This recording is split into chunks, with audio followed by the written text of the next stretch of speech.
غلط میسج چل رہا ہے آج کل، اور یہ عرصہ دراز سے چل رہا ہے کہ جس نے جمعۃ الوداع میں عصر کی نماز کے بعد 4 رکعت نفل اس ترتیب سے پڑھ لی ہے، مخصوص ترتیب بھی لکھی ہے، تو اس کی زندگی بھر کی اگر 700 سال کی نمازیں بھی ہوں تو ساری کی ساری قضا نمازیں ادا ہو جائیں گی۔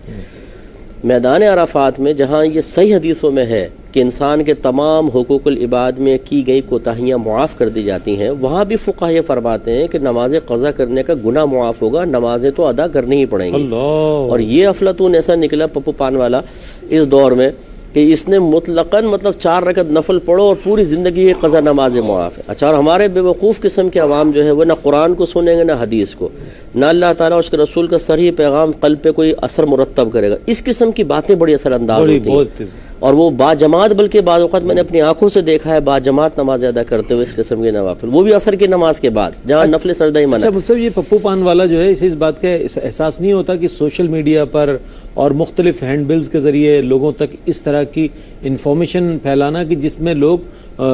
جس کو اختیار کر لے، اس کا وبال نہیں ہے کوئی؟ بالکل ہے، دیکھیں نا، جو چیز نبی کریم صلی اللہ علیہ وسلم کی طرف آپ منسوب کر رہے ہیں حالانکہ وہ جھوٹ ہے، تو بخاری کی متعدد روایات سرکار نے فرمایا وہ اپنا ٹھکانہ جہنم میں بنا لے جس نے جان بوجھ کے میری طرف جھوٹ کو منسوب کیا، تو یہ بالکل غلط ہے، ایسا نہیں ہونا چاہیے۔ باقی وہ